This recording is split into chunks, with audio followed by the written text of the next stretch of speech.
Adelante. Bueno, buenas noches. Hoy la idea es un poco retomar el formato de la conferencia anterior y hacer de esto un diálogo. Vamos a estar dialogando con Mario Henao sobre algunos temas que tienen que ver con diálogos posibles entre el psicoanálisis y algunas corrientes poéticas y corrientes del pensamiento que se llama a veces poshumanista. Tema que a mí me entusiasma mucho y que es quizás no tan explorado del psicoanálisis. Entonces, un poco la idea es abrir las preguntas que puede traer Mario desde el lugar para el psicoanálisis, pero también desde el psicoanálisis, interrogarnos un poco por esa perspectiva. Es en la línea de algo que venimos trabajando también para uno de los seminarios que va a tener el espacio con Flor Leusi y Pablo Méndez, las relaciones entre el psicoanálisis y el poshumanismo.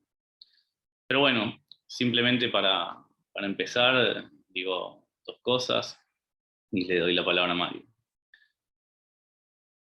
La operación psicoanalítica, la operación freudiana, tiene que ver con hacer hablar a algo que hasta cierto momento no hablaba, que era el síntoma histérico puntualmente. El síntoma histérico, hasta el momento freudiano, bajo la mirada médica, reduccionista, etc., era una entidad que no tenía un estatuto, por lo pronto, de palabra. La operación freudiana es hacer hablar y entender que hay ahí en el síntoma una escritura, algo que también se puede leer. Creo que en ese sentido es darle entidad, darle un estatuto posible a algo que hasta ese momento no lo tenía, y creo que también de eso se trata un poco las disciplinas del poshumanismo. A propósito de esto, Lacan en el seminario 1 habla de la función creadora del significante. Función creadora que implica que precisamente aquello inefable o indecible del deseo inconsciente se puede decir. ¿Y cómo es que se dice? Por una operación que es la transferencia, tomada del primer concepto de transferencia de Freud, como transferencia de sentido, pero que lo podemos pensar también puntualmente y clínicamente como la transferencia analítica, que dice Lacan, con la fonemática de los restos diurnos, se vehiculiza lo inefable del deseo inconsciente y se articula de alguna manera.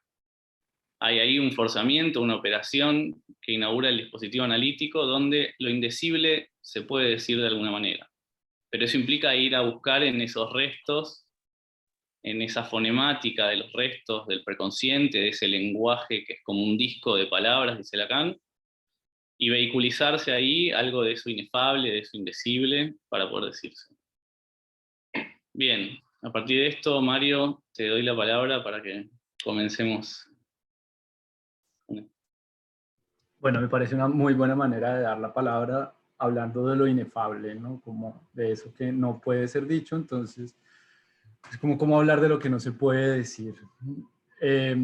Vamos que cuando hicimos la propuesta de esta charla, partimos de dos bases o de dos conceptos, digamos, de manera muy general dicho, y es la interpretación y lo poético, ¿no? Es decir, lo poético en un sentido como eso que puede llegar a ser y que por lo tanto puede ser interpretado, que puede llegar a hacer, digamos, a construir, a crear algo, y que en esa creación entonces puede llegar a interpretarse. O sea, gracias a que algo se construye, bueno, digamos acá como haciendo como una referencia así medio muy erudita, solo para decir que poesía viene de poiesis, que en griego significa hacer, ¿no? Hacer en el sentido de pasar del concepto a la materia. Y que en ese paso del concepto a la materia, entonces lo que antes era, pues no tenía como consistencia, se hace consistente y puede ser entonces interpretado, ¿no?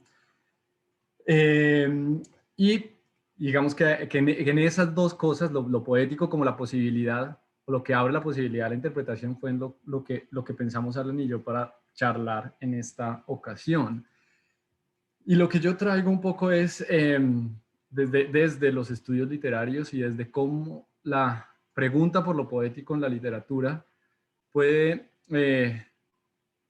ponerse en contacto con el psicoanálisis, que no es que sea algo, digamos, como tan difícil, pero que sí me parece importante y necesario porque pues digamos, desde la literatura muy fácilmente puede caerse en una lectura como puramente funcional, ¿no? De encontrar una serie de elementos que permitan que se pueda interpretar lo poético y alcanzar una especie de significado, ¿no? Y decir, efectivamente encontré lo que significa lo poético, ¿no? Que sería como algo, como digamos supuestamente el objetivo, pero que es lo que no me interesa a mí tanto porque y era lo que yo le decía a Alan, lo que a mí me interesa de lo poético en tanto construcción literaria es qué es lo que eso poético o esa construcción poética, qué es lo remanente en esa construcción poética de lo que la origina, digamos, qué origina el intento poético, la intención poética y qué habría ahí.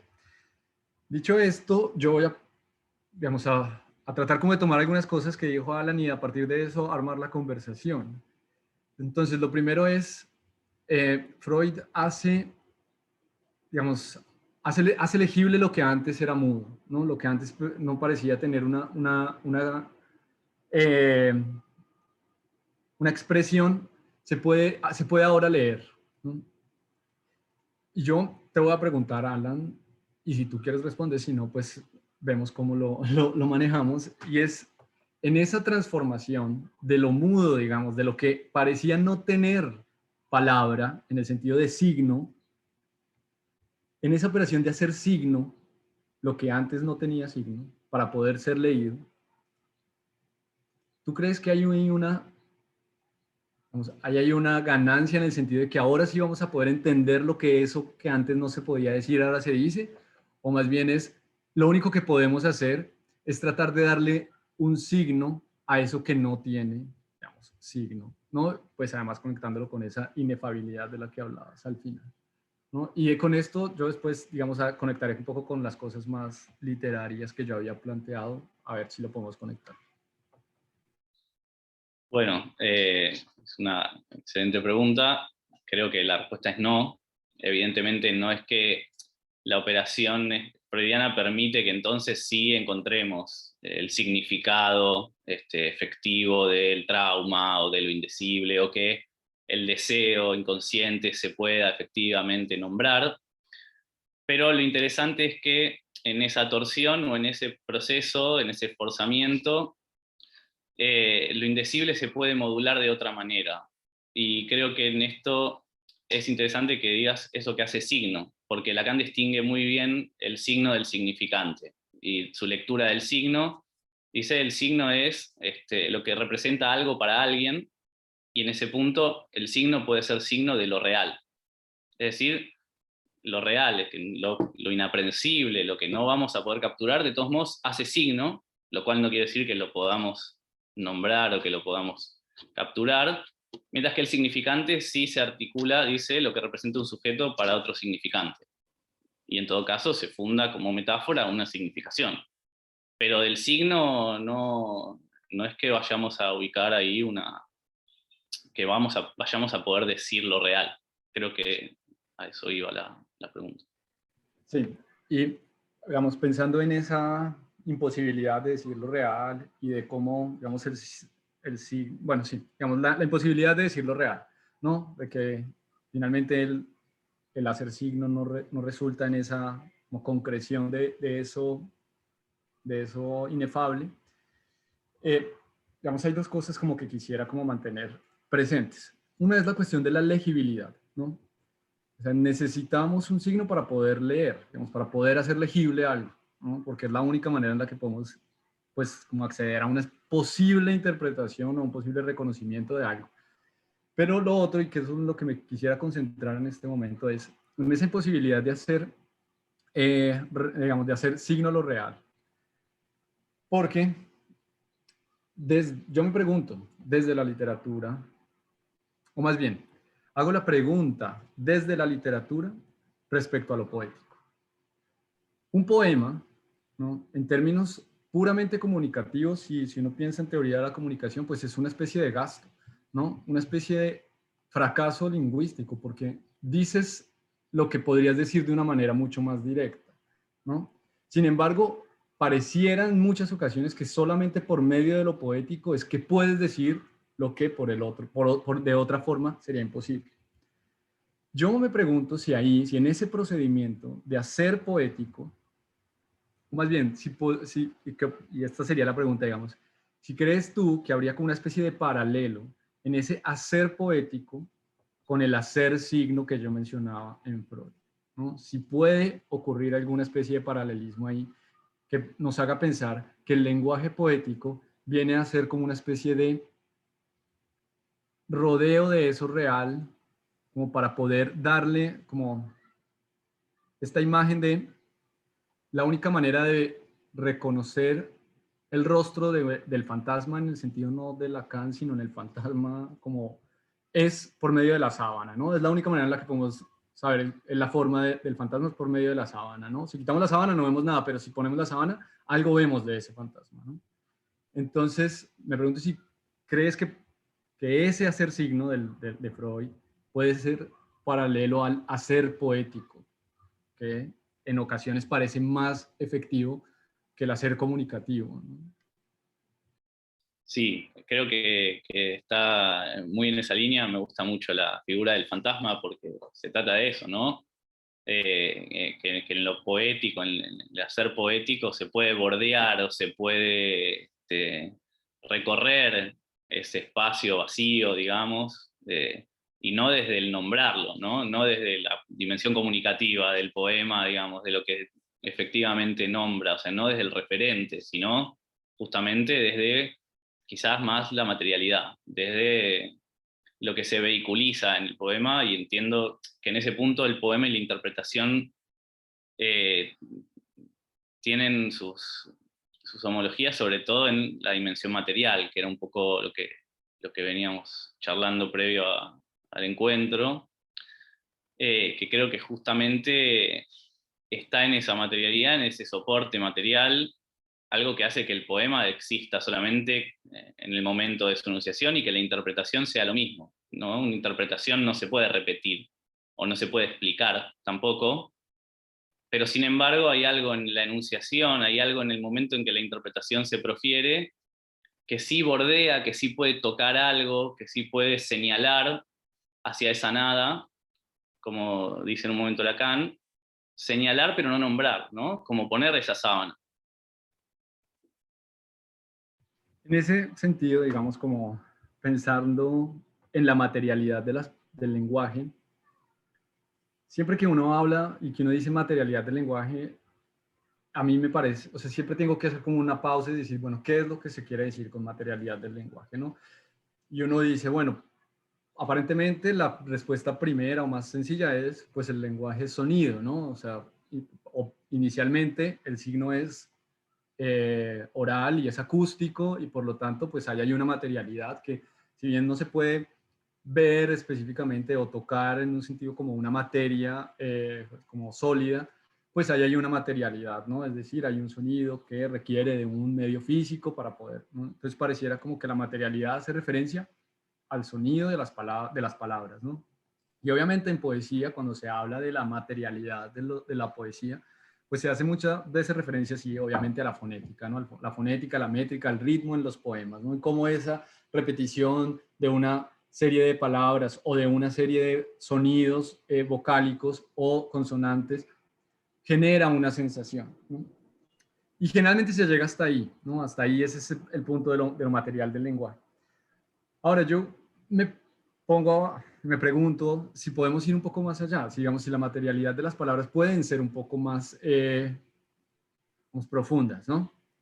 Si efectivamente vamos a seguir pensando, digamos, que la palabra es no la cosa, sino la representación de la cosa y por lo tanto, digamos, ya como una especie de distancia de la materia, ¿no? De lo físico, o y acá, digamos, viene como una idea que me ha venido de hace un tiempo, que obviamente no creo que sea exactamente mía, pero que tiene que ver, digamos, con esta concepción de la palabra y de lo lingüístico en términos creativos, ¿no? De creación, es, si podemos ver en la palabra, una especie de residuo material.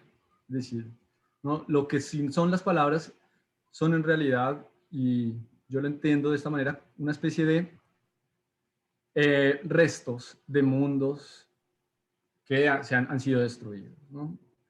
Hay una, mejor dicho, sabemos que en el planeta Tierra caen miles de millones de meteoritos diariamente. Estos meteoritos a veces son como, pues, minúsculos, microscópicos, pero quienes los estudian reconocen en algunos de esos meteoritos planetas, es decir, que fueron partes de planetas.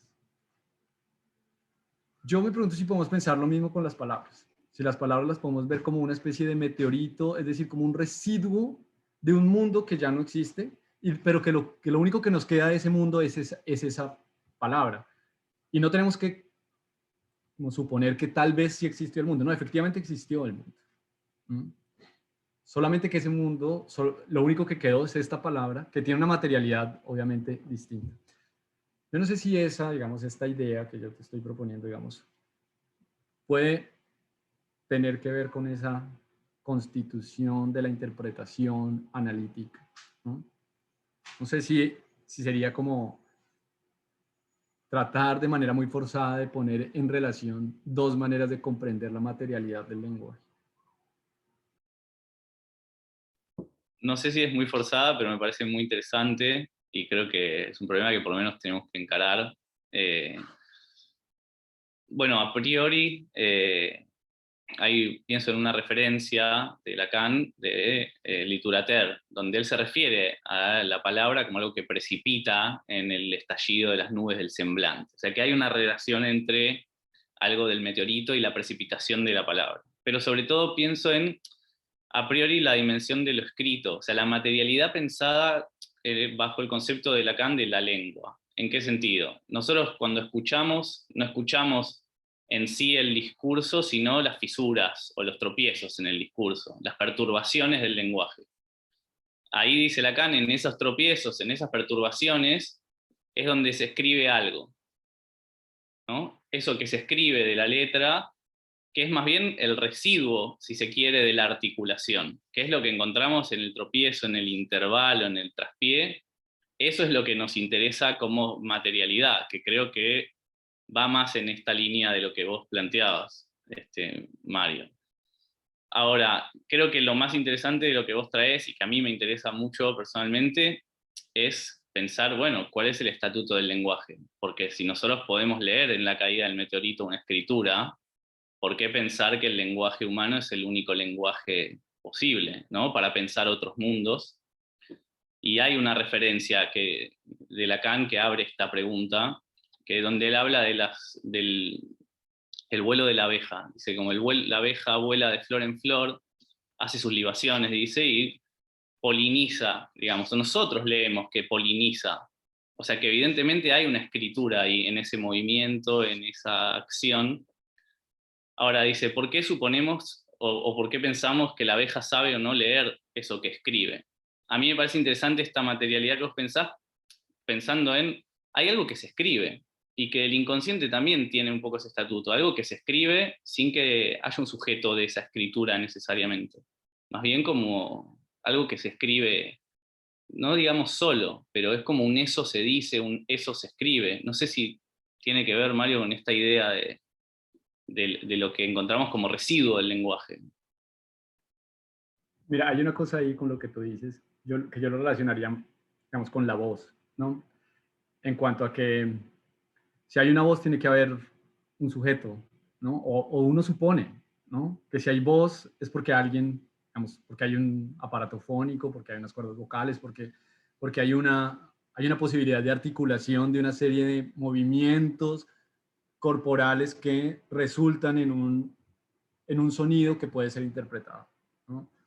Eh, y la pregunta es, bueno, ¿qué pasa cuando oímos esa articulación, pero no somos capaces de identificar el sujeto de esa voz, ¿no? Es decir, ¿qué pasa cuando oímos voces, ¿no? Articuladas, digamos, en español o en alguna lengua que nosotros podamos entender, pero que ese sonido, el sonido, no la palabra como tal, sino el sonido, no pareciera tener un origen eh, humano, digamos, o de un sujeto que podamos reconocer, ¿no? Eso por un lado. Por otro lado, pienso en la abeja, ¿no? En la abeja yendo de flor en flor, ¿no? Que claro, vemos la abeja como una especie de intérprete, ¿no? Intérprete de unas flores para poder ir hacia allá. Pienso en una referencia que te mencioné, ¿no? Cuando estábamos hablando sobre este encuentro, ¿no? Y es, existe una flor que aprendió a imitar en sus pétalos, digamos, y en su núcleo, los órganos sexuales de una mosca, ¿no? Para hacer que la mosca fuera, o sea, se dirigiera específicamente allá. Bueno, aparentemente hoy la mosca ya no existe, la mosca se extinguió, pero la flor no. Es decir, tenemos una flor que tiene en sus pétalos eh, la imagen de unos órganos que usaba como imagen, digamos, como signo, para poder que... Y ahí me pregunto, digamos, ahí digo yo, bueno, este lenguaje, que no es precisamente el lenguaje verbal, el lenguaje de las letras, digamos, ¿cómo hacemos con estos otros lenguajes, ¿no? Con estos otros lenguajes que nos hablan de unas otras especies que usan formas de significación para, ser digamos, de una manera muy simple, digamos, la subsistencia, ¿no? Para hacer que la flor se mantenga, ¿no? Una flor que aparentemente fue mucho más exitosa que la mosca, que fue incapaz tal vez de interpretar esos órganos, ¿no? O que tal vez fue tan exitosa la flor en su interpretación de los órganos que hizo que la mosca fuera siempre a la flor y nunca más al compañero o compañera, ¿no? Entonces, digamos, me pienso en esa doble materialidad del lenguaje, ¿no? En esa doble materialidad que pasa como hacia la concreción del sujeto específicamente dueño de una voz, ¿no? O la utilización como del mecanismo del lenguaje como forma, digamos, de sostenimiento.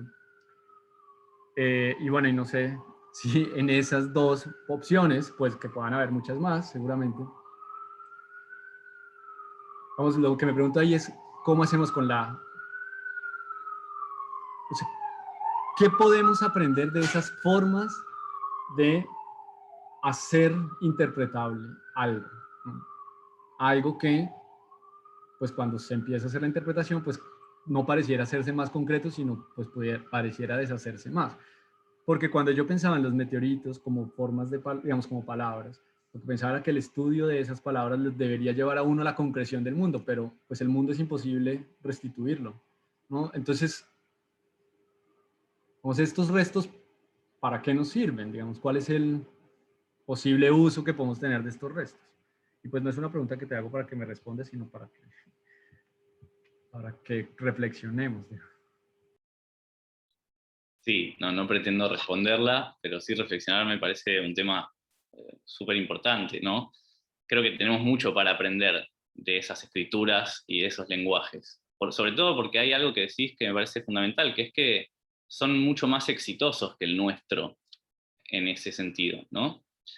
En ese punto en la naturaleza el semblante funciona bien. Es tan exitosa la flor mostrando o haciendo signo que la mosca o que la abeja siempre va a destino. Y más bien nosotros nos encontramos siempre con que eso fracasa de una manera o de otra. Y quizás pensaban en relación a esto cómo el poema, en un punto también, puede llegar mucho mejor a destino que la comunicación. Bueno, muchas cosas pienso a partir de esto. Por un lado, vos te referís justamente a que podemos encontrar en esa flor, si bien la mosca se extingue, como las ruinas o los rastros de un mundo que ya no existe más, pero que se testimonia ahí. Y en ese punto, bueno, una de las propiedades fundamentales del inconsciente, incluso en Freud, es que es atemporal. Y creo que en esa atemporalidad del inconsciente podemos encontrar un signo común con esta idea, ¿no? Porque la historización es como un proceso que vendrá después, pero ahí en la materialidad de eso que se escribe, de eso que precipita, que cae como un meteorito, que nosotros podemos leer como inconsciente, también podemos dar testimonio de una anterioridad o de un mundo que, si bien está extinto a nivel del inconsciente, no está ni extinto ni no extinto, porque no hay tiempo ahí. Y que me parece que también nos permite salir de pensar la idea de trauma, por ejemplo, en psicoanálisis, tan imaginarizada, ¿no? Como la escena traumática o el hecho traumático, y pensar el trauma mucho más cerca justamente a una materialidad del significante, o en lo que traumatiza. Bueno, son muchas cosas. Después, lo que hace signo, yo pienso que también en esta idea de que quizás es un lenguaje, como vos decís, que no es necesariamente intencional, sino que justo, y por no serlo funciona bien, es decir, que eso se escribe y llega a destino sin necesidad de suponer ahí un sujeto que sabe leer, ¿no? Como que opera en una dimensión diferente a la de la comunicación, quizás. Pienso en otros ejemplos, no sé, el mundo fúngico, la comunicación por la vía de los hongos, del mundo, los hongos no, del fungi en un bosque en distintas partes, o sea, cómo hay todos tejidos que hacen signo entre distintas especies, y por qué nosotros, los humanos me refiero, estamos tan cerrados a pensar vínculos con otras especies, y sobre todo desde el psicoanálisis. Esto es una herejía total, estar planteando esto hoy, lo cual también me parece valioso en ese punto, porque el psicoanálisis estamos muy en el humanismo, de la diferencia que tenemos por habitar un lenguaje supuestamente humano, cuando quizás es lo más deficitario que tenemos, estar atrapados no en entender esa materialidad, sino en tratar de forzarla como significación. No tengo muchas respuestas igual a lo que planteás. Sí me parece que es un tema para seguir reflexionándolo. Bueno, pero ya esa, digamos, esa pregunta con la que un poco concluyes respecto a por qué, vamos, por qué mantenerse en un humanismo y en un humanismo anclado, digamos, a lo lingüístico, ¿no? ¿Por qué mantener la diferencia humana en el lenguaje, ¿no? Es como lo que nos diferencia es el lenguaje, ¿no? Yo no sé si vamos a poner en duda eso, podríamos o no, pero más allá de eso es, bien podremos aceptar que tenemos una diferencia lingüística respecto a los animales o a las plantas o a otros reinos o a otras materias con las que compartimos, vamos a decirlo de una manera muy romántica, hogar, ¿no? Como planeta Tierra, ¿no? O sea, acá no solamente hay plantas, animales y seres humanos, sino pues rocas y elementos químicos y muchísimas formas de composición que tal vez no conocemos todavía, con las que compartimos un espacio, ¿no? Y efectivamente hay una diferencia, o una de las diferencias es el uso de un sistema de signos como la lengua. ¿Por qué mantener, digamos, esa diferencia como una diferencia tan radical que nos impide tener o alcanzar o aprender formas de relacionamiento e incluso formas de creación? Es decir, ¿qué podemos aprender de las flores imitando órganos de las moscas, ¿no? Es decir, de especies diferentes. ¿O qué podemos aprender de los hongos en relación a las raíces de los árboles y cómo su interconexión permite que, por ejemplo, fluya el agua en donde aparentemente no había agua, ¿no? Es decir, como por qué seguimos usando la lengua como una forma, o el lenguaje como una forma de limitación tal que nos excluye del resto de la naturaleza en el sentido, digamos, amplio de la palabra, es decir, como de todo lo que está ahí. Yo me pregunto si, por ejemplo, de una manera como muy ingenua, tal vez, de mi parte, ¿no? Si la poesía, si la poesía puede funcionar como una forma de llevar al límite esa pretensión para romperla. Es decir, si la poesía como construcción, digamos, o como acontecimiento más bien, ¿no? Puede alcanzar o puede llevarse a un punto de romper esa pretensión de diferenciación, ¿sí? Y si eso es así, ¿cómo podríamos hacer? Esto sí se los pregunto a los psicoanalistas y a las psicoanalistas, es decir, ¿cómo podría utilizarse en el análisis el lenguaje poético? ¿Cómo puede utilizarse la construcción poética en el análisis, ¿no? Es decir, yo no sé, y lo pienso de una manera muy burda y pido excusas, pero no sé si decirle a alguien que vaya a terapia, escribe un poema, y eso pueda resultar en una forma, digamos, de ruptura, ¿no? Que más allá de eso que decíamos al inicio, cumpla con ese ideal como tan fácil de por fin voy a poder decir el trauma, y cuando diga el trauma entonces voy a poder identificarlo y así poder deshacerme de él, ¿no? Sí, tal vez el lenguaje poético lo que puede es como darle una vuelta a eso para romper como la necesidad de nombrar, y al dejar de tener esa necesidad de nombrar, pues de pronto ocurra otra cosa que pues no sabemos, digamos, si tenga una consecuencia mejor o no, no sé. Bueno, yo doy mi versión y después también, ya que abrimos la pregunta de los psicoanalistas, me gustaría que puedan intervenir los presentes. Bueno, lo que describís me parece que es básicamente una forma de pensar un fin de análisis casi, o el recorrido de un análisis en ese punto, ¿no? Porque es, de alguna manera, abandonar esa pretensión de nombrar lo innombrable, pero sí evidenciar efectos de creación con respecto al síntoma, ¿no? Evidenciar efectos que hasta podríamos nombrar poéticos en el sentido que vos traes de la poiesis como creación, ¿no? En ese punto me parece que efectivamente podemos aprender mucho de la poesía en esta pretensión de que un análisis, si bien pasa por toda la novela edípica y la construcción de los sentidos, eventualmente eso también se tiene que desarmar. Y de alguna manera es entrar por esa vía para llegar a desmontarla y para abandonar esa pretensión del poder decirlo todo, del nombrarlo todo, de llegar a una última palabra o a una última verdad, y más bien a lo que arribamos es a un decir poético, que es como vos decís, es como la sábana que recubre un vacío, es como algo que bordea de otra manera lo que no se puede decir, pero que no va a pretender nombrarlo. Así que me parece que hay mucho que tenemos para aprender de la práctica poética en ese punto. Me gustaría también escuchar otras voces, otras opiniones, materialidades.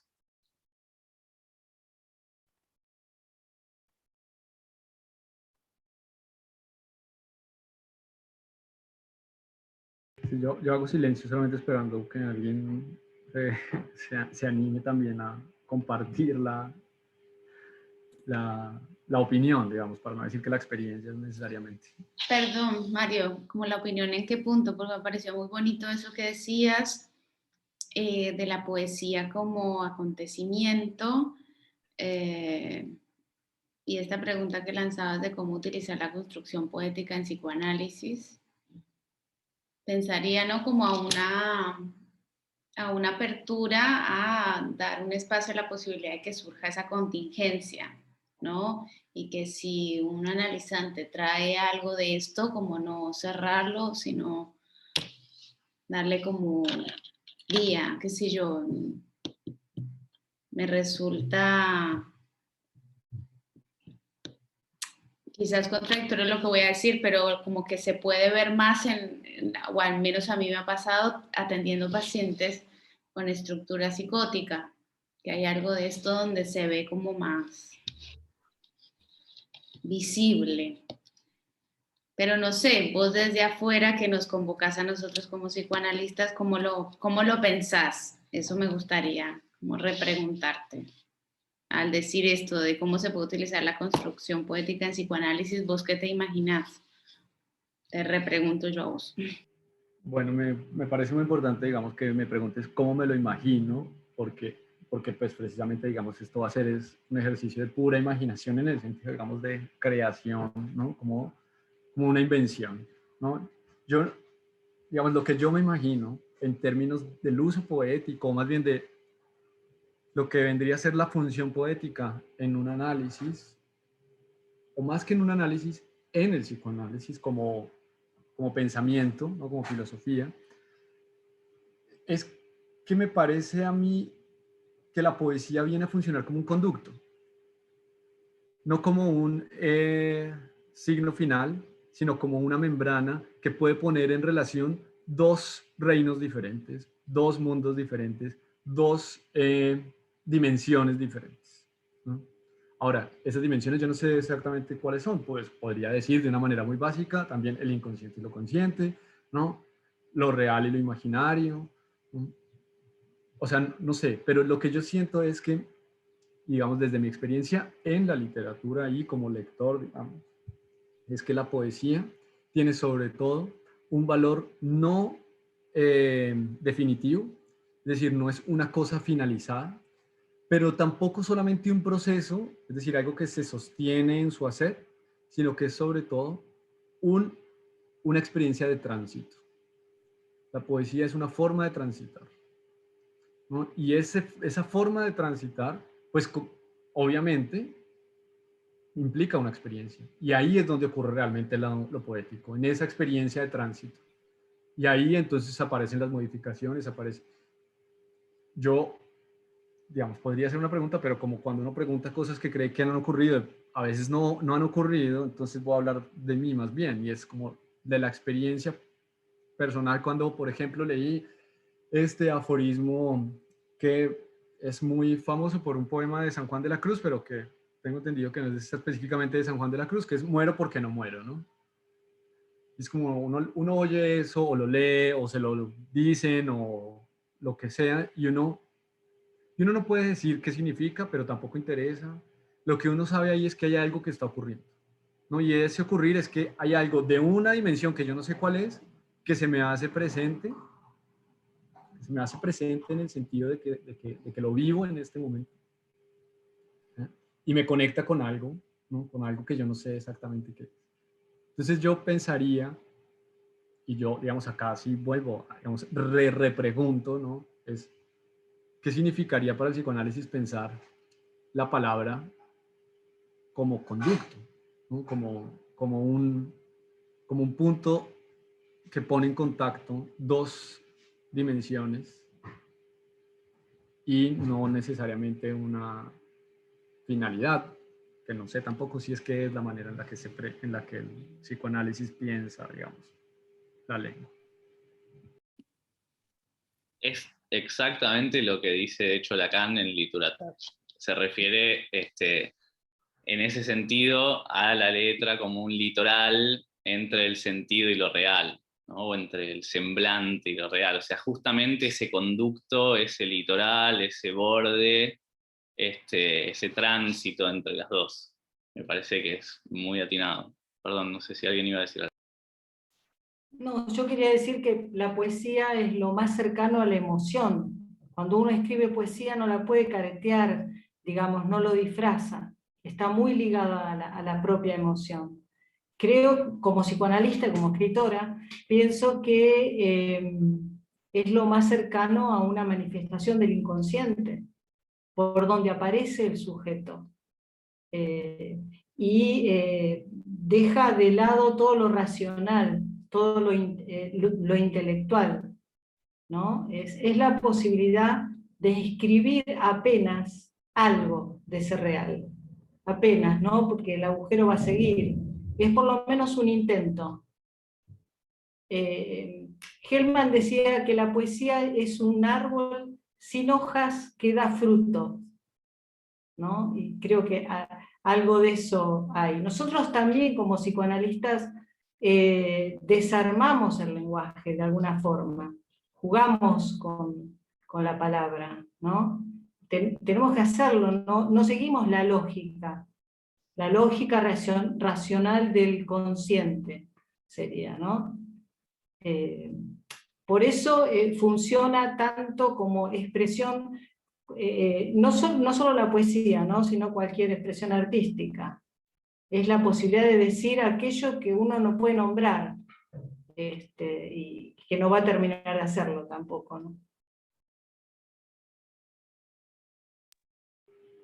Esto que decís, Norma, me parece muy, muy interesante y muy preciso, porque además creo que lo interesante de la obra de arte o del acto creativo, el poema, no es que solamente dice de lo que no podemos decir de otra manera, sino que además puede detener el problema de querer decir lo otro, ¿no? Puede detener el problema de aspirar a que efectivamente lleguemos a esa significación, ¿no? La poética tiene en ese punto una función de cierto anudamiento, de punto de capitón. Hay algo que detiene de la metonimia incesante de tratar de nombrar lo innombrable. Hay a mí algo... con esto, Melu, dale. sí, no, que hay algo de esto que a mí por lo menos me pasa con mi experiencia en la poesía como lectora, que es que en un punto, una vez que lees un poema y sentís lo que te hace sentir el poema, como que no hay vuelta atrás. Digo, una vez que entras como en el mundo de la poesía, de poder leer eso, realmente te atraviesa en un punto del cuerpo. Y decís cómo estas palabras, digo, no tienen sentido, cómo a alguien le puede gustar esto. Y una vez que lo experimentás esa sensación, entras en un mundo nuevo. Y a mí en ese sentido yo lo conecto, de que hay algo también de ir a análisis, o uno como psicoanalista que busca como atravesar algo del cuerpo, y a veces es una expresión, digo, a veces es una forma de decir las cosas, a veces es, no sé, voy a decir poner en algo en forma, digo, poner el deseo del analista, no sé muy bien qué es, pero creo que a veces uno puede tocar el cuerpo con determinadas palabras o determinadas formas que no son como tan pomposas, y se logran, como que a veces se asocia mucho la poesía con esa cosa de más florida, y tal vez no, de uno tal vez pueda hacer alguna intervención poética sin decir, qué sé yo, bueno, y verás, no sé, tirar esas cosas así como que quedan abiertas, y realmente tal vez lograste tocar el cuerpo. Entonces es muy difícil cómo hacer como esa poesía sin que quede en más residuo lingüístico, que al final, qué sé yo, no se entiende nada. Entonces yo lo conecto mucho con esto de, bueno, como psicoanalistas tratar de tocar el cuerpo, de tener esa experiencia que decís, bueno, una vez que vi esto, viste, no se puede volver atrás, ya lo vi, ya lo reconocí. Hay una cosa en lo que dices, pues hay varias, pero una cosa que me llama la atención, algo que quería, digamos, señalar acá hoy, y es esto que yo mencioné en un momento de cómo el signo puede convertirse en una especie de, como es representación, entonces hay un alejamiento de la realidad, ¿no? Y entonces, si hablamos de la metáfora, pues entonces más alejamiento todavía, ¿no? Porque la metáfora, pues aparentemente, pues está todavía más lejos del referente, ¿no? Pero habría que pensar, y acá otra vez en un sentido más griego, ¿no? De lo que significa la metáfora realmente, ¿no? La metáfora no es, en realidad, una forma florida del lenguaje para hablar de la realidad, ¿no? Sino más bien es una forma adecuada para poder hacer entender la realidad que se está experimentando, ¿no? Entonces eso que tú dices, como esa sensación en el cuerpo, no es solamente una especie de identificación o como que yo logro sentir lo que está sintiendo el autor o que el poema me hace sentir lo que está describiendo, sino que efectivamente, y ahí es en donde yo digo, pareciera haber realmente un residuo material en las palabras de un mundo perdido que se está, digamos, como actualizando en la lectura y en la experiencia, pues, poética, ¿no? Y que esa poesía lo que está haciendo es trayendo un mundo que yo estoy, digamos, viviendo, habitando en ese momento, ¿no? Y acá, por eso yo le decía a Alan, oye, y a Carmen, creo, cuando me preguntaba, digamos, cuál podría ser el uso de la poesía, y es pensar si la poesía realmente puede ser conducto no solamente para poner en palabras lo que parece no tener palabras, o lo que no se puede decir sin decirlo por completo, sino si efectivamente la poesía como discurso límite, ese límite realmente es material, es un límite que nos pone en el límite de la humanidad misma y nos hace conectarnos con un otro mundo que ya no es humano. Y que descubrimos que entonces la poesía viene de otro planeta, si queremos, o es extraterrestre, o es alienígena, ¿no? Porque nos está hablando de mundos que ya no están, pero que nos hacen sentir. Y yo no sé si eso tenga, digamos, alguna, ¿cómo no decirlo en términos como tan económicos? Sino si eso tenga alguna consecuencia en el análisis, ¿no? Perdón, Mario hay una les mano acaba de levantada. resumir toda la última enseñanza de Lacan en una... es muy interesante cómo lo planteas. Maldición y bendición. Las neurosis son una maldición, pero porque están llenas de malos dichos, es eso. dichos que coagulan sentidos. Por eso es una maldición ser neurótico, porque se dicen las cosas mal. Cuando se dicen las cosas mal, se dicen las cosas coagulando sentido. La aspiración de un análisis es, después de un tiempo que suele ser considerable, ir arribando a lo que Lacan llamaba el bien decir, que tiene mucha cercanía con lo poético y que es justamente un modo un modo del lenguaje que no coagula sentidos y que toca el cuerpo, que es un poco lo que planteaba Melu. Efectivamente, creo que el modelo de la interpretación en la última enseñanza de Lacan es el apuntar al bien decir. Frente a eso de la pulsión que insiste y que es incurable y que es el núcleo de lo real, lo único que podemos encontrar como solución es un bien decir poético. No se trata de que nos volvamos todos poetas, pero hay maneras mejores de decir las cosas. En eso estamos todos de acuerdo. Y quiero retomar esto que decías, Mario, lo último, ¿no? Si la poesía justamente nos descentra y nos conecta con algo que incluso es de otro planeta, de otras existencias, ¿no? Que me parece súper interesante porque justamente creo que también de eso se trata en el análisis, de ese descentramiento de nuestro ser, de creernos un poco el centro de nuestro propio mundo, de nuestro propio reino. Y en relación a eso, es una idea que también venimos pensando en el espacio y conversando, que es ese lugar el lugar de lo otro, ¿no? Que un poco es algo que, en lo que Meg insistía en la primera conferencia, lo otro como lo otro femenino, el continente negro de la sexualidad femenina o del goce femenino y el misterio, ¿no? Me parece que justamente hoy es una época donde nos estamos permitiendo entender que lo que hoy ponemos en el lugar de la otredad es otra cosa, que justamente tiene que ver con otro tipo de existencia, con el mundo, con la naturaleza, que eso es lo que hoy quizás tiene ese lugar abyecto en nuestro discurso, que eso es lo que hoy no podemos nombrar bien, que eso es lo que nos sintomatiza nuestra relación con otras especies, nuestra relación con el mundo o con otros mundos posibles.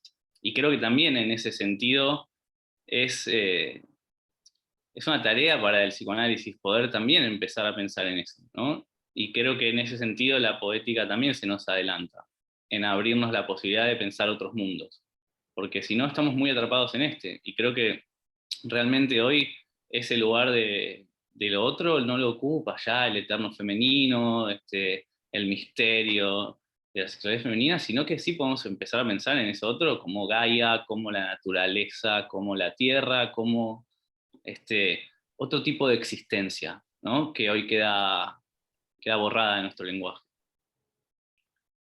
Y Mario, a propósito de esto, me gustaría yo hacerte algunas preguntas o abrir también la conversación, porque justamente creo que el gran obstáculo que tenemos para poder abrirnos o a poder pensar esos otros vínculos es justamente la manera en que pensamos el lenguaje. Y me gustaría, bueno, saber si vos podés desarrollar un poco más esta idea que tenés del lenguaje como los desechos, como el meteorito, como la caída, el desprendimiento, a ver si también desde ahí nosotros del psicoanálisis podemos tomar herramientas para poder pensar otras formas de vínculo. Sí, claro, yo puedo, digamos, no ver muchísimo más de lo que ya he dicho, pero yo quiero hacer como una pausa antes porque había una mano levantada y no quiero tomarme la palabra, entonces voy a parar ahí y lo respondo, así voy pensando un poco más.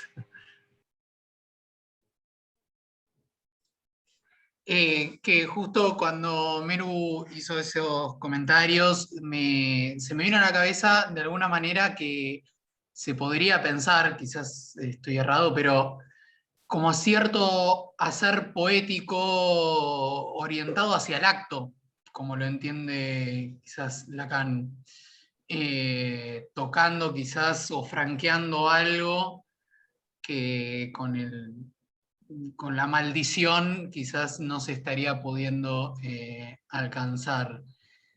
Eso por un lado, y por otro lado decía, bueno, si la poesía llega a tocar algo de eso del cuerpo, llega a tocar algo de eso de lo real, podríamos pensarlo también de una manera similar a como Lacan pensaba la interpretación. Bueno, justamente es el tema de la conferencia, pero en algún momento escuché o leí que de alguna manera no existen buenas o malas interpretaciones, sino que existen interpretaciones o no lo son, en todo caso, porque no llega a tocar algo del inconsciente. Entonces, si la poesía también tiene algo de eso, podríamos pensar que es algo poético que deviene a partir de cierto decir.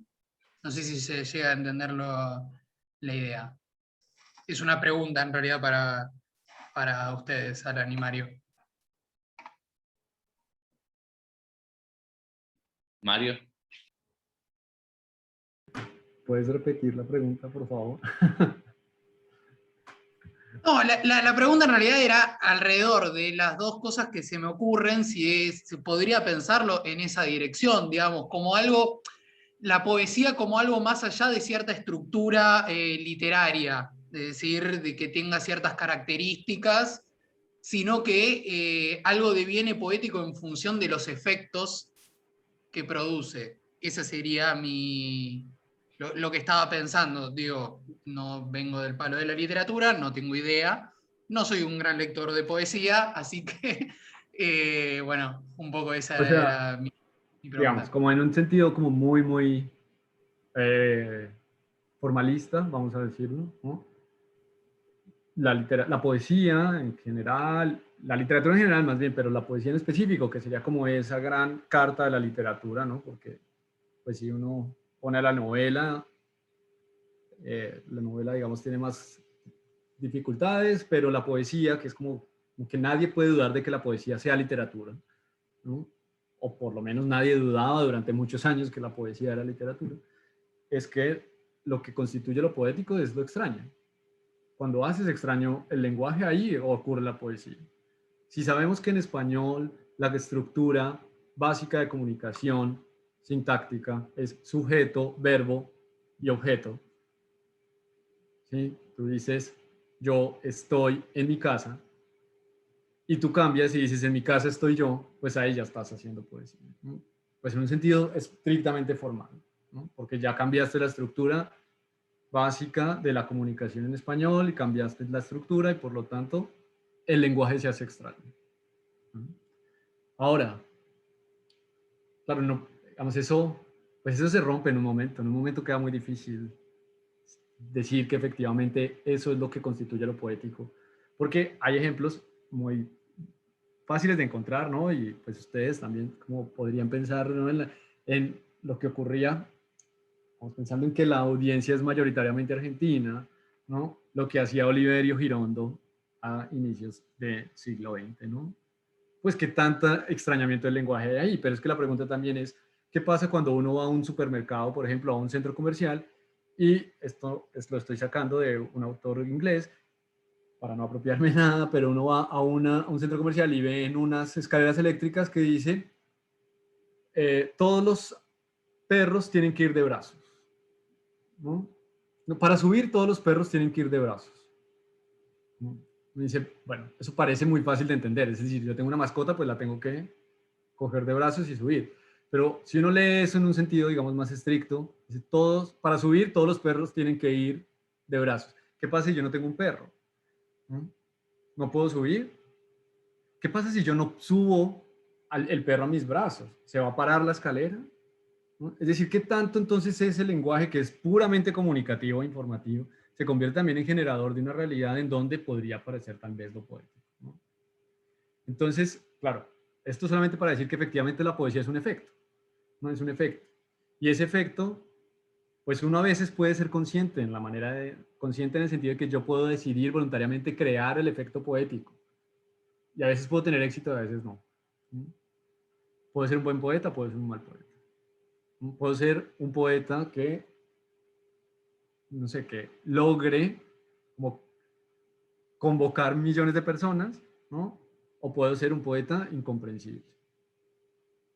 Y a veces, sin saber, estoy efectuando poesía, es decir, estoy hablando y está ocurriendo la poesía. Yo, digamos, acá podría pensarlo de esta manera y es decir, ¿qué ocurre? Yo, no sé, les pregunto a ustedes también, pensar en la fórmula, digamos, tan, bueno, no sé si conocía esa la palabra, digamos, como reconocida más bien del discurso libre, ¿no? De la asociación libre, si eso es una forma de hacer poesía, ¿no? Bueno, todos recordarán que Breton escribió el manifiesto surrealista diciendo que hay que hacer escritura automática, escribir sin pensar exactamente lo que se está escribiendo y que esa es la manera en la que se manifiesta el inconsciente y que por lo tanto el inconsciente es poético, ¿no? O sea, si el inconsciente está estructurado como un lenguaje, según decía Lacan, pues Breton dice no solamente como un lenguaje, sino como un lenguaje poético, es decir, un lenguaje ya extrañado, un lenguaje ya... Y acá, digamos, va a conectar con lo que dice Alan, que esto lo podemos volver bien dramático y bien trágico. Es decir, si además es un lenguaje y es un lenguaje poético, pero es un lenguaje poético residual. Es decir, son las ruinas de algo. Es decir, es un lenguaje que fracasó poéticamente, digamos, o que por ser poético es un fracaso. Y es un fracaso porque, en un sentido, digamos, también muy simple, es que nunca vamos a poder interpretar un poema. No porque no tengamos las herramientas, las podemos tener, sino porque efectivamente el poema no tiene interpretación. No existe una interpretación para el poema, ¿no? Theodor Adorno dijo en los 50 o algo así, después de Auschwitz no puede haber poesía, ¿no? ¿Quién puede escribir después de esto? ¿No? Bueno, vamos a decir, tenía razón, ya no existe la poesía, ya para qué, ¿no? Sin embargo, siguen escribiendo, ¿no? Y siguen escribiendo mucho sobre el Holocausto y sobre la experiencia de la memoria y del testimonio y de cómo reconstruir una experiencia tan traumática como la del Holocausto, ¿no? Ahora, esa experiencia, ¿no? Esa experiencia que pareciera no tener lugar en la palabra, porque además un teórico de la literatura, pues muy importante, dijo, no tiene lugar en la palabra, sigue intentando manifestarse. Ahora, podemos intentar los poemas de Celan o los poemas de algunos otros autores y decir, claro, ahí está hablando del trauma, ¿no? Pero eso no llega a ningún fin, digamos, no llega a ningún lado, porque ahí es donde uno le hace la pregunta, o me la hacen a mí como estudioso de la literatura, ¿para qué sirve la literatura? ¿No? ¿Para qué lo literario si efectivamente no podemos llegar a ningún lado? Y ahí es, digamos, donde te responde un poco Alan, y es decir, pues, digamos, yo sé que la pregunta no me la estás haciendo tú de para qué sirve la literatura, sino más bien los residuos del lenguaje o los residuos que son, yo lo diría de esta manera, las palabras son meteoritos porque los meteoritos son metáforas, en un sentido literal, ¿no? Un meteorito es una metáfora, ¿no? Porque un meteorito es un objeto que carga un significado, carga un mundo, en su pequeñez o en su grandeza, en lo que sea, guarda un mundo. Es decir, tiene un significado ahí, que uno puede tratar de, digamos, de rastrear, pero hasta ahí, eso, un rastreo. Yo creo que eso es el lenguaje, creo que eso es lo poético. Pero no solamente es una forma, digamos, de ir hacia atrás, no es que yo con el meteorito lo único que voy a poder hacer es reconstruir un pasado de ese meteorito para decir más o menos cuáles fueron las condiciones que ese meteorito tenía y por las cuales puedo decir que era un mundo antes, sino que potencialmente es un mundo. Es decir, hacia adelante, digamos, si se puede hablar de adelante, atrás o algo así, pero quiero decir, ese meteorito, es decir, esa palabra, potencialmente también puede crear mundos. O sea, también tiene la potencia creadora y no solamente la potencia, digamos, remanente, ¿no? De un recuerdo que está ahí. Y con esto, voy a terminar con esto, perdón por la extensión, se me ocurre también que la lectura tiene un valor, digamos, muy importante, digamos, fundamental.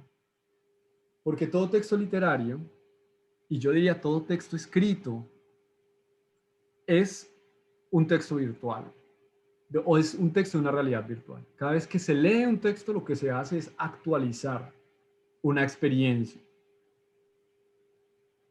no porque yo se me sienta igual a como se siente el personaje de la novela o porque me sienta igual a como la voz poética, sino porque lo que yo estoy haciendo en el momento de leer es tratar de hacer algo que es imposible, pero porque puede parecer posible, y es hacer que el pasado vuelva a ser presente. Y en ese hacer presente el pasado, lo que yo estoy posibilitando, tal vez solo como posibilidad imaginaria, ficticia, es hacer que lo que ocurrió de una forma ocurra de otra. Porque lo que está escrito pareciera ser letra fija de lo que ocurrió, pero cuando yo lo leo y lo actualizo, puede que cambie esa forma de lo que ocurrió, eso que aparentemente está ya sellado en el texto escrito. No sé si con eso respondí o no. Es buenísimo lo que decís, Mario. Esto es Freud puro, además, en ese sentido.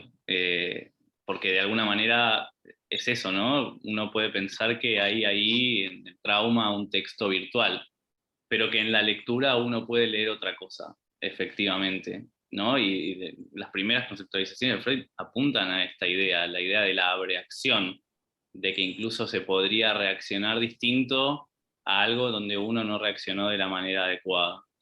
Y me parece que va muy en esta línea de esto último que vos planteás, ¿no? Es la idea de que hay un saber leer eso que puede darle otro desenlace, que puede hacer con ese texto virtual en la lectura otra cosa, otro mundo posible.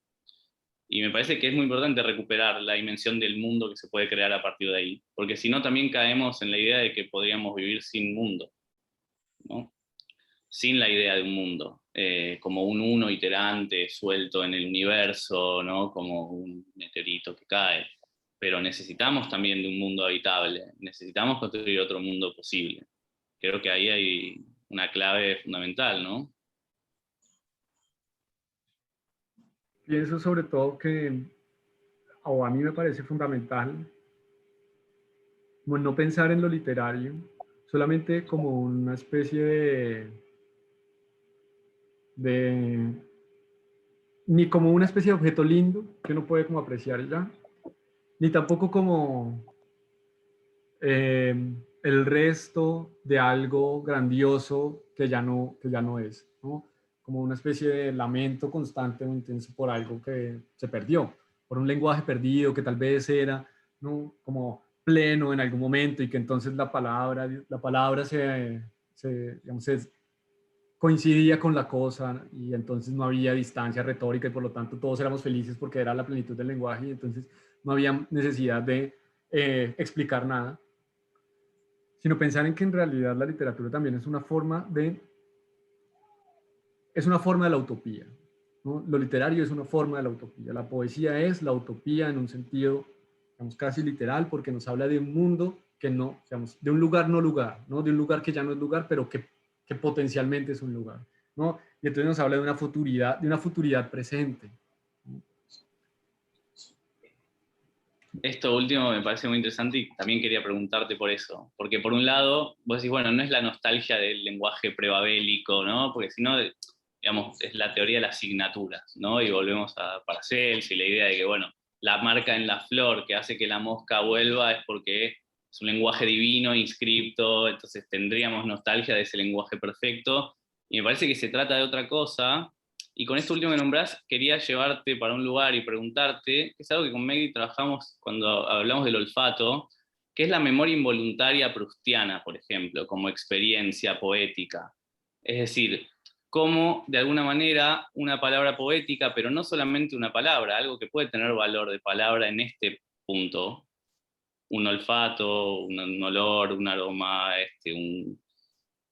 la captación de algo que nos habla de un mundo o de una anterioridad que no existe, pero que también podemos construir en ese futuro anterior, ¿no? La dimensión de la memoria involuntaria, o también en la poesía de Baudelaire leída por Benjamin, ¿no? O sea, el aroma del incienso, la nostalgia de la fiesta, cómo pensar el estatuto del lenguaje. Y yo quiero llevarte todo el tiempo de nuevo a la pregunta que para mí no tiene por ahora respuesta en cuanto a cómo pensar ese lenguaje de lo natural, ese lenguaje de lo anterior. ¿Qué estatuto le podemos dar a eso? Ya que nombraste a Adorno, ¿no? Y la dialéctica de ilustración. ¿Cómo salir del mito y la razón instrumental? Pues a mí me parece como uno cae constantemente en unas trampas que uno se pone sin saber que se las está poniendo, ¿no?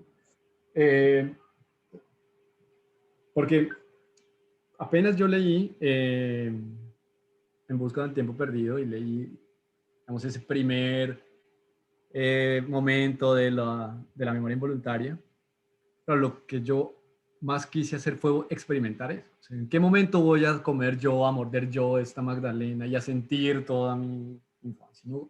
Y entonces he estado buscando desesperadamente ese momento para poder experimentar la memoria involuntaria, ¿no?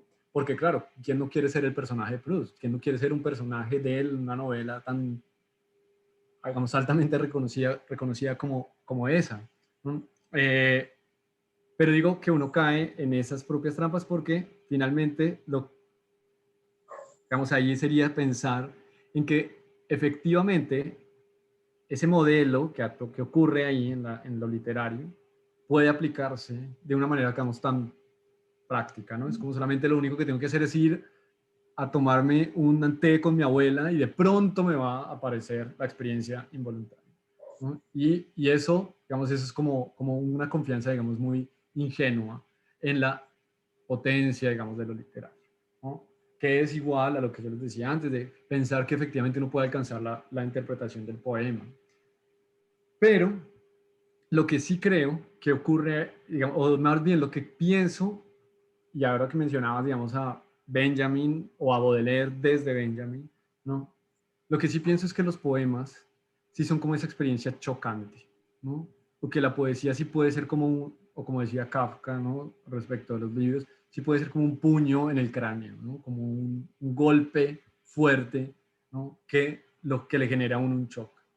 Y ese shock, ya, o sea, acá te voy a volver la pregunta a ti entonces, tal vez, y es, porque pienso en eso como una especie de arrebato, ¿no? Como de arrebato eufórico en el sentido de, yo acá ya no estoy viviendo en esta materialidad de todos los días, aquí hay algo que ocurrió, y eso que ocurrió me hace poner en duda incluso lo que antes parecía tan cierto, ¿no? Como que esto es una mesa y que es dura, y entonces ahora, digamos, porque yo creo, sí, y tal vez eso es, no, o sea, no quiero decir que esto le tenga que pasar a todo el mundo, no quiero decir que la poesía tenga que ser como una experiencia alucinógena o algo así, pero sí pasa, o sí me ha pasado a mí, que hay momentos en que lo poético me lleva a esa experiencia de euforia.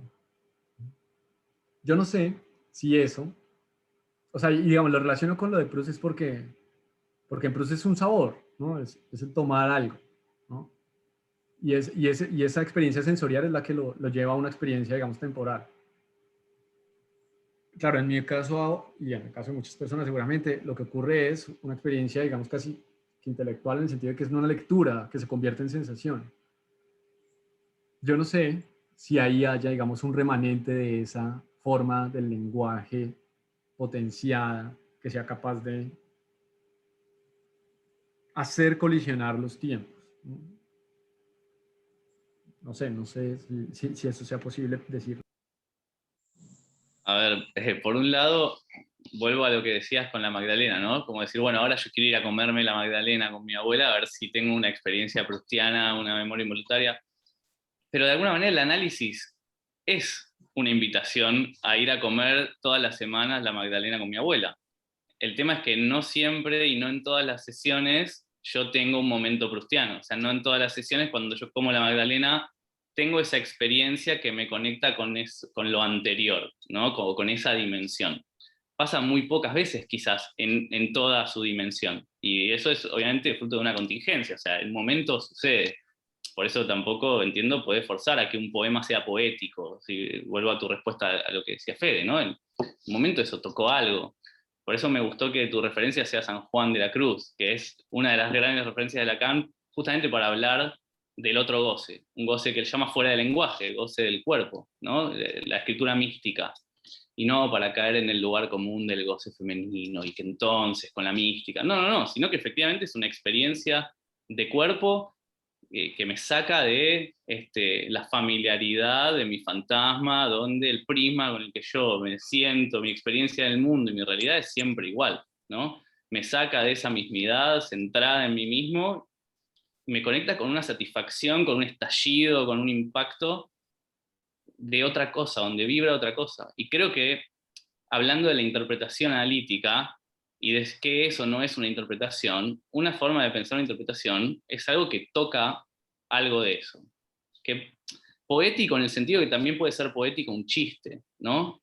Algo que hace resonar o que hace estallar otra satisfacción en el cuerpo que me saca del prisma ciego de mi propio fantasma, donde siempre digo lo mismo, donde siempre soy lo mismo, donde siempre entiendo lo mismo. Creo que ese es un punto de articulación, pero volviendo a la pregunta por lo olfativo, digo, en ese sentido sí la poesía o la palabra o el residuo de palabra puede tocar esa otra cosa, puede romper. Pero ¿por qué no hablamos más del olfato, por ejemplo? ¿Por qué no hablamos más del gusto en esa cualidad evocativa de otra cosa? ¿Por qué está tan perdido o perdida esa dimensión como otro lenguaje? Como un lenguaje que habla de otra cosa, ¿no? ¿Hay otra materialidad ahí? No sé, es una pregunta que me hago también. Yo pensaría en que, digamos, voy a responderlo de la manera más fácil que creo que hay, es estamos como súper confiados en la palabra. Como que el estatuto lingüístico es muy alto. Y creo que tememos al olfato.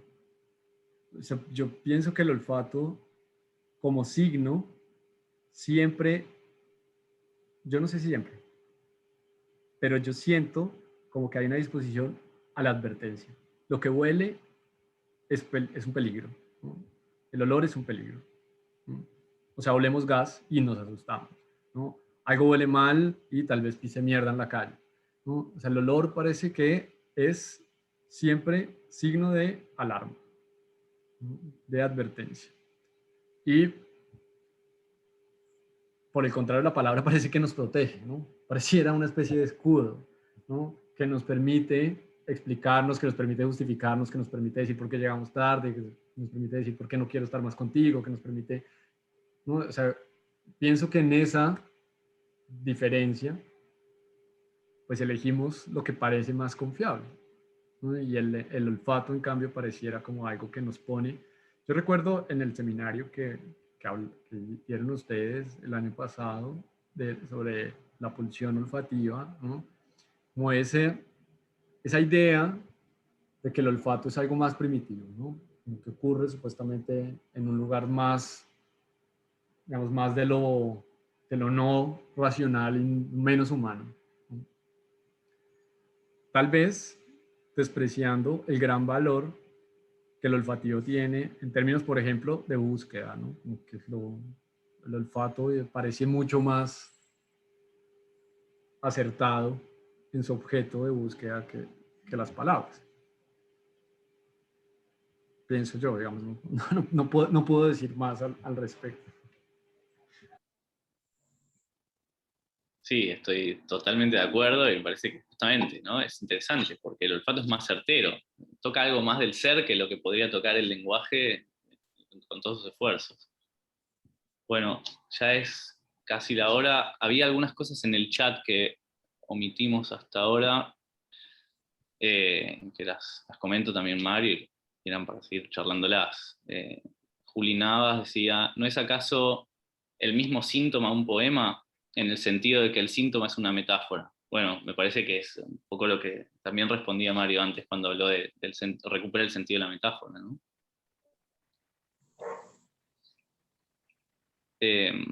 Abelardo Ramos cita El creador literario, el fantaseo de Freud, una referencia muy bella. En toda persona se esconde un poeta y el último poeta desaparecerá con la última persona.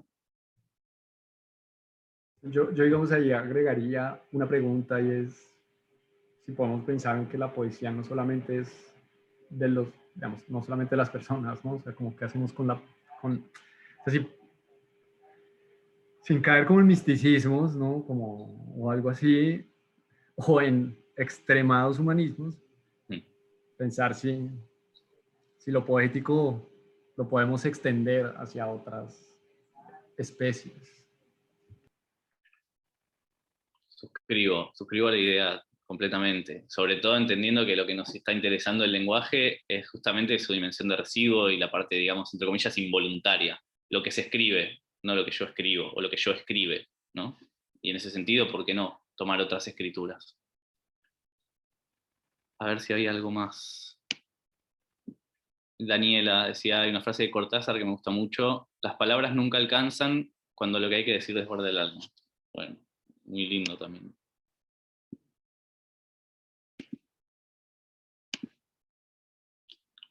Bueno, yo lo último que quería traer me parece que, volviendo sobre la cuestión de la materialidad, ¿no? Y de cómo pensar el lenguaje de otra forma, es una interpretación, ¿no? Para abrochar un poco el tema de la interpretación de nuevo y la poética de Lacan, con una mujer que había vivido justamente, vos hablaste, Mario, de Adorno y si puede haber o no poesía después del Holocausto. Creo que Lacan lo responde en acto con una interpretación, que es una mujer que había justamente vivido en un gueto durante la ocupación nazi, en la Segunda Guerra, y que todas las noches tenía un síntoma y se despertaba a la hora en que en ese momento sonaba la alarma que venía la Gestapo, ¿no? A buscar a los que estaban ocultos, los judíos, etc. Entonces ella tenía este síntoma que ahora se levantaba todos los días a esa hora de la madrugada con la misma sensación que en ese momento. Entonces, luego de escuchar este relato muchas veces, Lacan se levanta del sillón y se acerca y le hace así en la cara. Le hace un gesto en la piel. Jugando con el equívoco de la palabra Gestapo en francés, que era el idioma que ellos hablaban, que es Gestapo, que es homofónico con la idea de un gesto, una caricia en la piel. Bueno, eso para mí es una definición de lo que es la interpretación si pensamos en la materialidad del lenguaje, ¿no? Eso justamente trasciende la dimensión de la significación, toca la homofonía, pero toca el cuerpo, aunque sea literalmente o no importa tanto. Creo que es el estatuto de lo que eso escribe, qué es lo que se puede recuperar de esto y cómo se puede hacer poesía después de Auschwitz, ¿no? Me parece que es un ejemplo bastante lindo de la práctica. Bueno, no sé, Mario, si vos... No, solo quería decir que me parece un perfecto ejemplo para finalizar la charla. Bueno, un lujo. Gracias, Alan y Mario, la verdad. La próxima vez vamos a trabajar sobre algo que escapa al lenguaje también. El suicidio en la adolescencia. Ese es el tema de la próxima reunión que vamos a hacer con Daniela Licciardi, que es psiquiatra y psicoanalista, y yo. Así que los esperamos el próximo miércoles. Vamos a publicar los flyers y todo esto mañana y les enviamos el link a quienes nos envíen. Gracias por acompañarnos y nos vemos el miércoles. Muchas gracias. Gracias a todos. Gracias. Chao, chao. Chao, chao. Chao.